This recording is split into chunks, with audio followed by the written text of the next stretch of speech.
बिस्मिल्लाहिर्रहमानिर्रहीम। अस्सलाम वालेकुम नाज़रीन। अच्छा जी, मैं आपके साथ बहुत इंपॉर्टेंट वीडियो शेयर करने जा रहा हूँ। IMF ने पाकिस्तान के अंदर 16 कारोबार तबाह होने की वार्निंग कर दी है और आज की वीडियो में हम एक ऐसे टॉपिक को कवर करने जा रहे हैं जो सिर्फ पाकिस्तान की इकोनॉमी का नहीं है बल्कि हर घर का मसला बन गया है। और IMF ने पाकिस्तान के जो प्रपोज बजट टारगेट्स रिजेक्ट कर दिए और इस वजह से 16 इंडस्ट्रीज जो आम पाकिस्तानी से डायरेक्टली जुड़ी हुई हैं तबाही के दहारे पर खड़ी हुई हैं।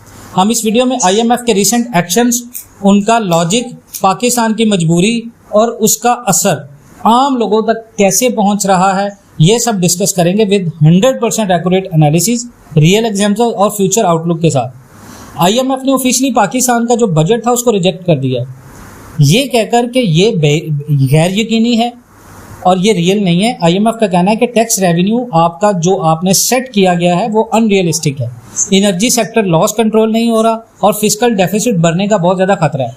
इसका मतलब ये है कि IMF अब नए कंडीशन के साथ पाकिस्तान से ये कह रहा है कि सब्सिडीज कम करें, रेगुलेटरी अपनी ड्यूटीज एडजस्ट करें, इंपोर्ट्स और एक्सपोर्ट्स का बैलेंस ठीक करें, एनर्जी लॉसेस का बर्डन आवाम पे डालो, टैक्स नेट में और लोग लाओ। ऐसे रिफॉर्म्स का डायरेक्ट नतीजा महंगाई, अनएम्प्लॉयमेंट, बेरोजगारी और इंडस्ट्रियल स्लो डाउन। सबसे पहली नंबर पे जो कारोबार है वो है फार्मेक्चुअल इंडस्ट्री। पहले पाकिस्तान 50 से 60% दवाइयाँ इंपोर्ट करता था, आज 90% लोकल मैन्युफैक्चरिंग होती है। Sounds good.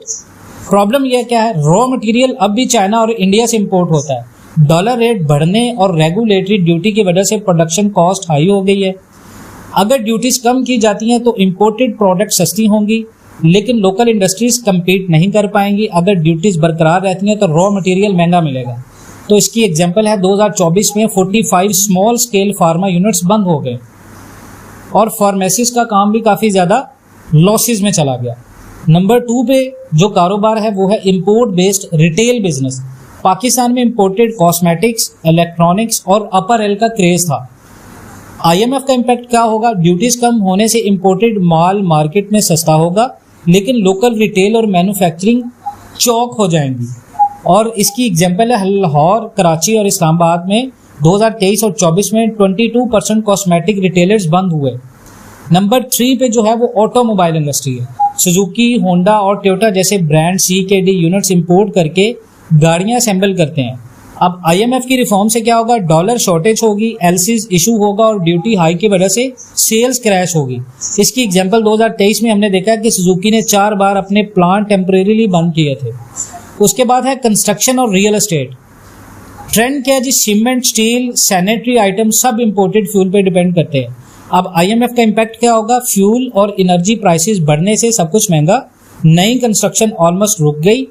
2023 में 35% न्यू प्रोजेक्ट फ्रीज हुए कराची और इस्लामाबाद और लाहौर में।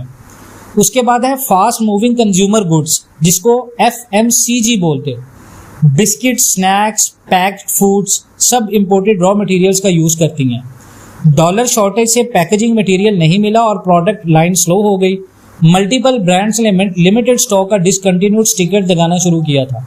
उसके बाद पाकिस्तान में अगर आप देखें तो होटल और टूरिज्म की बात करें तो डोमेस्टिक टूरिज्म बूम किया था पोस्ट कोविड पे। और उसके बाद में IMF ने इम्पैक्ट क्या किया, फ्यूल और फूड कॉस्ट बढ़ने से होटल रनिंग कॉस्ट अनसस्टेनेबल हो गई। और इसकी एग्जांपल है स्वात और हुंजा के होटल्स ने सीजनल हायरिंग रिड्यूस कर दी थी अपनी। उसके बाद पाकिस्तान में अगर आप देखें तो जो एजुकेशन का बिजनेस है, प्राइवेट इंस्टीट्यूशन, वो इम्पोर्टेड बुक्स, लैब, टूल्स और जनरेटर्स बाहर से मंगवाते हैं। अब IMF प्रेशर क्या डाल रहा है, यूटिलिटीज और डॉलर रेट बढ़ने से स्कूल्स की फीस इंक्रीज होंगी और लोग यहाँ से विड्रॉ करेंगे। तो एग्जांपल क्या होगा, प्राइवेट स्कूल्स की इनरोलमेंट जो है वो 20% डाउन जा सकती है। उसके बाद टेक्सटाइल और SMEs की बात करें तो पाकिस्तान टेक्सटाइल एक्सपोर्ट का बैकबोन है। रिफॉर्म्स में क्या होगा, gas load shedding, electricity rates और रुपए की इंस्टेबिलिटी ने एक्सपोर्ट्स को हिट करना है, जिसके नतीजे में फैसलाबाद के 1500 plus units part time operations अपने बंद करेंगे। उसके बाद अगर आप बात करें एग्रीकल्चरल इनपुट्स की तो बीज, फर्टिलाइजर, पेस्टिसाइड्स, इंपोर्ट बेस्ड जितने भी बिजनेस हैं, अगर गवर्नमेंट अपनी सब्सिडी विड्रॉ करती है तो इनपुट कॉस्ट जो है वो इंक्रीज होगी। जिम्मेदार जो है वो प्रोटेस्ट करेंगे और इसके नतीजे में यील्ड का जो यील्ड होगा वो करीबन 20% गिर जाएगा आने वाले सालों में। उसके बाद स्मॉल रेस्टोरेंट कैफेज की बात करें तो हाई फ्यूल और मीट कॉस्ट की वजह से उनका प्रॉफिट जो लो होगा, हाई बिल्स होंगे, स्टाफ ले ऑफ होंगे। तो इसकी अगर आप जिंदा मिसाल ले तो आने वाले दिनों के अंदर रेस्टोरेंट का बिजनेस भी बहुत ज़्यादा इम्पैक्ट होगा इससे। उसके बाद है सेकंड हैंड मार्केट, इलेक्ट्रॉनिक्स की या कपड़ों की। जो लोग लंडा बाजार में काम करते हैं या इस तरह की चीज़ें करते हैं, तो मिडिल क्लास का जो सहारा है वो बहुत ज़्यादा महंगा होगा। रिफॉर्म्स क्या होंगी? इंपोर्ट आइटम बैन होंगी, ड्यूटी से प्राइस अप हो जाएंगे, मोबाइल फ़ोन रिपेयर और रीसेल का काम 60% नीचे जा सकता है। तो IMF रिफॉर्म्स का एक ही नतीजा निकलता है, अगर पाकिस्तान स्ट्रक्चर्ड रिफॉर्म्स नहीं लाता तो ये इंडस्ट्रीज और कारोबार हैं जो तबाह हो जाएंगे, और ये ऑलरेडी हो चुके हैं। अब ज़रूरत है स्मार्ट डिसीजन मेकिंग की।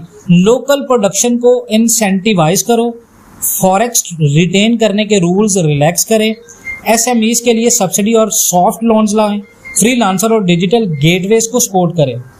अगर आप किसी भी अफेक्टेड इंडस्ट्री में हैं या इन्वेस्टमेंट का प्लान बना रहे हैं तो आपको हर एंगल से सोचना होगा।